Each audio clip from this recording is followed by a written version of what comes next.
ইংরেজিতে কেউ যখন আমাদের কাছে জিজ্ঞেস করে তুমি কি ভাত খেয়েছো, তো আমরা যদি ভাত না খেয়ে থাকি সেক্ষেত্রে সাধারণত আমরা এভাবে বলে থাকি না আমি এখনও ভাত খাইনি। অথবা কেউ যদি জিজ্ঞেস করে তুমি কি কাজটি করেছো, তো আমরা যদি কাজ না করে থাকি সেক্ষেত্রে আমরা সাধারণত বলে থাকি না আমি কাজটি করিনি। তো এই ধরনের সরাসরি আমি ভাত খাইনি বা আমি কাজটি করিনি এ ধরনের না বলে আমরা কিন্তু স্মার্টলি এভাবে বলতে পারি আমার কাজটি এখনও করা বাকি, আমার ভাত খাওয়া এখনও বাকি। আজকের লেসনে আমরা জানার চেষ্টা করব কোনো কাজ যদি আমাদের করা না হয়ে থাকে তো আমরা সরাসরি করিনি এটা না বলে এখনও কাজটি করা বাকি এভাবে কিভাবে বলা যায় সেটাই আমরা আজকের লেসনে জানার চেষ্টা করব। চলুন তাহলে আজকের লেসনটা শুরু করা যায়। কোনো কাজ এখনও করা হয়নি বা এখনও করা বাকি অর্থে আমরা yet to শব্দটি ব্যবহার করতে পারি।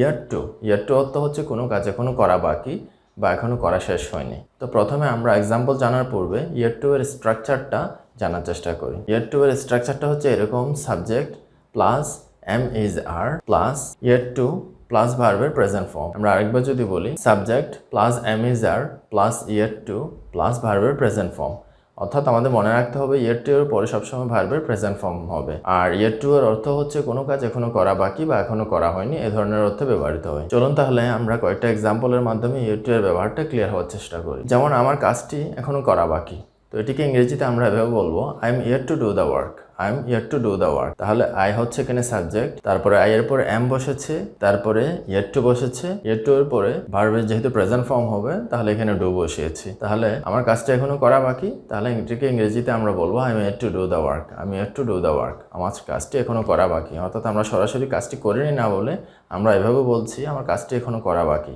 I am yet to do the work। অথবা আমরা বলতে পারি আমার এখনো চা খাওয়া বাকি, I am yet to take tea, I am yet to take tea। অথবা আমরা বলতে পারি তার এখনো রুমটা পরিষ্কার করা বাকি, তাহলে আমরা এভাবে বলতে পারি he is yet to clean the room, he is yet to clean the room, অর্থাৎ তার রুমটা এখনো পরিষ্কার করা বাকি। অথবা আমার এখনো কাজটা কমপ্লিট করা বাকি, তাহলে এটিকে আমরা এভাবে বলতে পারি I am yet to complete the work, I am yet to complete the work। তাদের এখনো তার সাথে কথা বলা বাকি, তাহলে এটিকে ইংরেজিতে আমরা বলবো they are yet to talk to him, they are yet to talk to him। তাহলে আজকের লেসনে আমরা জানতে পারলাম কোনো কাজ যদি আমাদের এখনো সম্পন্ন হয়ে না থাকে তাহলে আমরা সরাসরি কাজটি করিনি না বলে আমরা yet to ব্যবহার করে এভাবে বলতে পারি আমার কাজটা এখনো করা বাকি। তো আজকের লেসনটা এ পর্যন্তই।